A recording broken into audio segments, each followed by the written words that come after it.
السلام علیکم میرے دوستوں، اگر آپ کو یہ ویڈیو پسند آئی تو کمنٹ میں آپ اپنی رائے دے سکتے ہیں اور ساتھ ہی اس چینل کو سبسکرائب کریں اور گھنٹی کو بھی دبائیں تاکہ آپ کو آنے والی ویڈیو کی نوٹیفیکیشن مل جائے۔ چلو اب ویڈیو کی طرف آتے ہیں۔ بے نمازی کی نحوست۔ ایک بزرگ صاحب کشف تھے۔ ایک بار کسی اکرام کرنے والے نے ان کی دعوت کی۔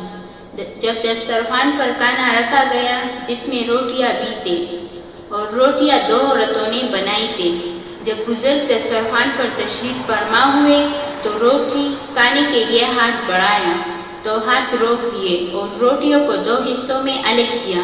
ایک حصہ کی طرف اشارہ کر کے فرمایا کہ یہ روٹی جس نے بھی بنائی ہے وہ بے نمازی ہے۔ سب سے پہلے یہ سبسکرائب کا بٹن دبائیں اور گھنٹی کو بھی دبائیں تاکہ آپ کو آنے والی اچھی ویڈیو کی نوٹیفیکیشن مل جائے۔